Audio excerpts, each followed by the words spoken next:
역대하 1장 7절에서 13절 말씀 제가 받들어 읽겠습니다. 그날 밤에 하나님이 솔로몬에게 나타나 그에게 이르시되 내가 내게 무엇을 주랴 너는 구하라 하시니 솔로몬이 하나님께 말하되 주께서 전에 큰 은혜를 내 아버지 다윗에게 베푸시고 내가 그를 대신하여 왕이 되게 하셨사오니 여호와 하나님이여 원하건대 주는 내 아버지 다윗에게 허락하신 것을 이제 굳게 하옵소서. 주께서 나를 땅의 티끌같이 많은 백성의 왕으로 삼으셨사오니 주는 이제 내게 지혜와 지식을 주사 이 백성 앞에서 출입하게 하옵소서. 이렇게 많은 주의 백성을 누가 능히 재판하리이까 하니 하나님이 솔로몬에게 이르시되 이런 마음이 내게 있어서 부나 재물이나 영광이나 원수의 생명 멸하기를 구하지 아니하며 장수도 구하지 아니하고 오직 내가 내게 다스리게 한 내 백성을 재판하기 위하여 지혜와 지식을 구하였으니 그러므로 내가 내게 지혜와 지식을 주고 부와 재물과 영광도 주리니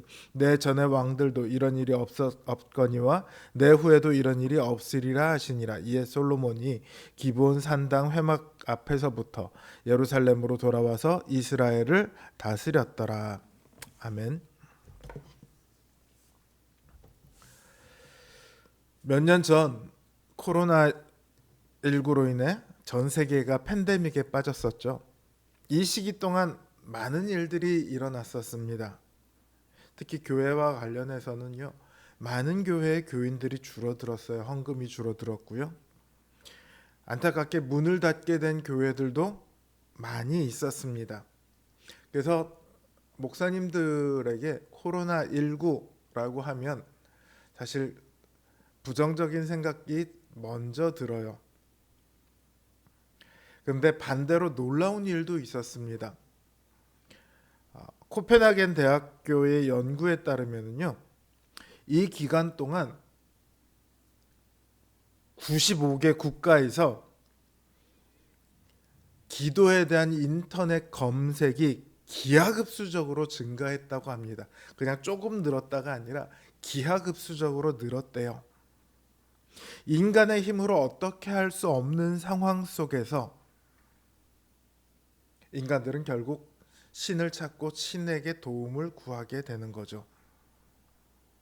오늘 솔로몬도 하나님께 나라를 다스릴 수 있는 지혜와 지식을 구합니다. 그러나 솔로몬이 구하는 것은요, 사람들이 구하는 것과 좀 달라요.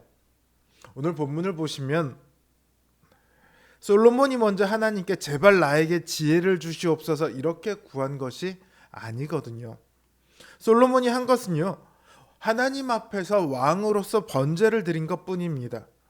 그랬더니 하나님께서 그 번제를 기쁘게 받으시고는 그 밤에 솔로몬에게 나타나셔서 무엇을 줄까?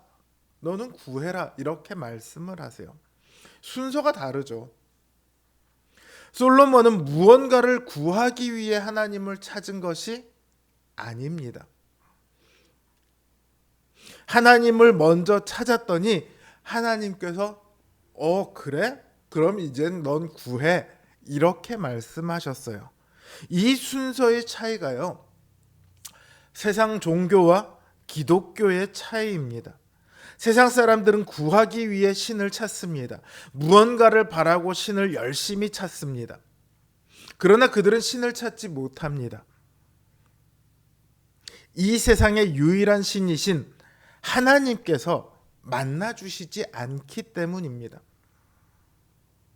그러니 그들이 아무리 구해도 얻지 못합니다. 그러나 우리는 달라요.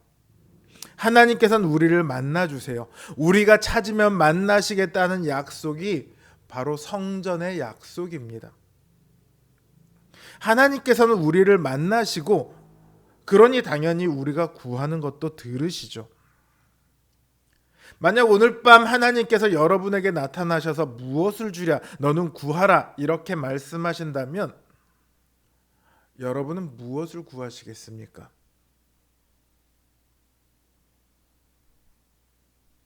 솔로몬은 하나님께 지혜와 지식을 구했습니다. 왕이니까요. 다윗이 당부한 것을 잊지 않았거든요. 솔로몬이 구한 것은요, 하나님 나 똑똑하게 해주세요가 아닙니다. 공부 잘하게 해주세요가 아니고 지혜가 뛰어나게 해주세요가 아니고 하나님의 뜻에 순종하여 백성들을 바르게 다스리기 위해 지혜와 지식을 달라는 거였어요. 왕으로서 왕답게 드린 기도였죠. 그 기도를 하나님께서 기쁘게 받으셨습니다. 그리고는 솔로몬이 구하지 않은 부나 재물이나 영광까지 다 주세요. 심지어 다윗에게 주셨던 것보다 더 많이 주시겠다고 하셨습니다. 그 이유는 단 하나, 솔로몬이 자기 자신을 위해서가 아니라 하나님의 뜻을 따르기 위해서 구했기 때문입니다. 하나님의 뜻을 따르지 않는 기도도요, 하나님께서 때로 들어주실 때가 있어요. 하나님의 뜻을 따르기 위해서가 아니라, 하나님 나 지금 배가 고파요, 밥 주세요. 하나님 내가 지금 돈이 이게 얼마가 필요한데 돈 주세요. 단순히 이런 것도 하나님께서 들으실 때가 있다고요. 그렇다면 하나님의 뜻을 따르는 기도를 들을 때 하나님께서 그 기도를 왜 안 들어주시겠어요? 훨씬 더 많은 것으로 그 기도를 들으시고 응답해 주시지 않겠습니까? 그러니까 우리가 하나님께 구하는 것에는요, 방향성이 있어야 합니다. 이것도 구하고 저것도 구하고 생각나는 대로 구하는 것이 아니라 무엇을 위해서 구하는지 그 방향이 제대로 되어 있어야 해요. 구한다는 단어는요, 히브리어로 보면 어제 말씀드렸던 찾는다 이 단어와 동일한 단어입니다. 하나님을 찾는다는 말은 결국 예배라고 제가 말씀드렸는데, 그렇다면 기도 역시 그 예배와 같은 선상에 있어야 하지 않겠습니까? 우리의 기도가 처음에는 당장 필요한 것에서 시작합니다면 시간이 지나면 점점 우리를 기쁘게 하는 기도에서 벗어나 하나님을 기쁘시게 하는 기도로 향해 나아가야 합니다. 우리의 삶이 하나님을 기쁘시게 하길 원하면요, 우리의 기도도 하나님을 기쁘시게 하는 기도로 변화되기 마련이에요. 우리의 믿음이, 우리의 기도가 자라가기를 바랍니다. 코로나19로 팬데믹에 전 세계가 빠졌던 것이 불과 몇 년 전입니다. 어느새 우리는 그 시기를 잊어가는 것 같아요. 더불어 안타깝게도 하나님을 구하는 것도 점점 줄어가는 것 같습니다.